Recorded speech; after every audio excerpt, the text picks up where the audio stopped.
Hello everyone. This video takes you to Yangdong Village, a traditional Korean village in Jungju. This footage was filmed by my wife 2 years ago. It may not be the most polished video, but I believe that makes it feel even more natural and nostalgic. Hope you enjoy it. Yangdong Village is a well-preserved Hanok, traditional Korean house village near the historic city of Jungju in the southern part of Korea. In 2010, it was designated as a UNESCO World Heritage Site. This village beautifully preserves the aristocratic culture and architectural styles of the Joseon dynasty, with over 160 Hanok and thatched roof houses still standing today. The atmosphere of Yangdong Village makes it a wonderful place to experience the essence of traditional Korea. In this video, I want to introduce Korea from my own perspective. Rather than just presenting facts that you can find in books or on the internet, I want to share my personal experiences and thoughts on Korea's transformation. I grew up in a very poor Korea. In fact, at that time, it was one of the poorest countries in the world. The GDP per capita was less than $100, even lower than that of the Democratic Republic of Congo at the time. Korea relied heavily on foreign aid. I still remember drinking milk and eating bread provided by international relief organizations as a child. Many children didn't even have access to proper education. If you watch the recently released K-drama When Life Gives You Tangerines, you can get a vivid sense of what life was like in Korea back then.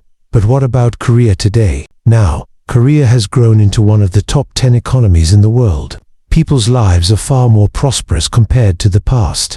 Of course, there are still many countries wealthier than Korea, but as someone who has lived through these hardships, I can confidently say that Koreans are living well, something that was unimaginable in the past. I want to share my experiences and the long and winding journey that Korea has taken.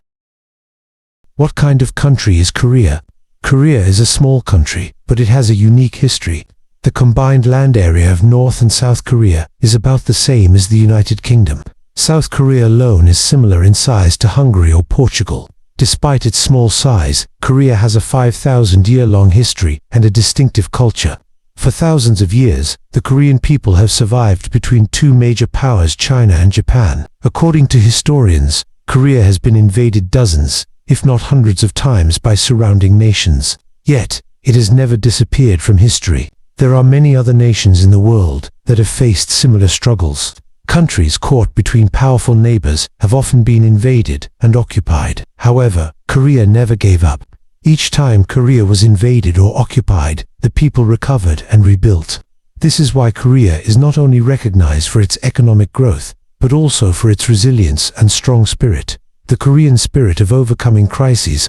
One of the best examples of this is the 1997 Asian financial crisis, IMF crisis. At the time, millions of Koreans voluntarily donated their gold rings, family heirlooms, even wedding bands to help repay the country's foreign debt. This act of sacrifice for the nation showed the incredible unity of the Korean people. The division of Korea and the Korean War. Korea is also the only divided country in the world today. After 35 years of Japanese colonial rule, Korea was liberated at the end of World War II in 1945. However, the northern half was occupied by the Soviet Union and the southern half by the United States, leading to the division of Korea. This resulted in the Korean War 1950 to 1953, which left millions dead and a permanently divided nation. How division shaped the Korean mindset.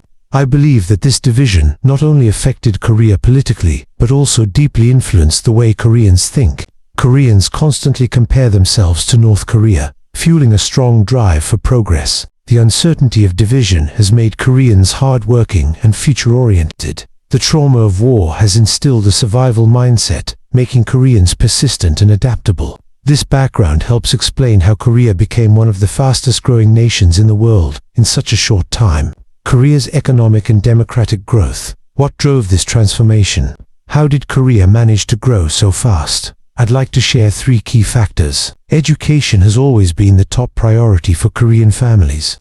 My parents believed that their biggest mission in life was to educate their children, even if it meant sacrificing their own needs.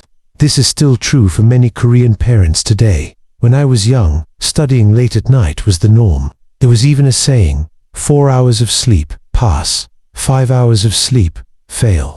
This shows how deeply committed Koreans are to education. Even former US President Barack Obama once said that the US should learn from Korea's education system. Koreans never give up.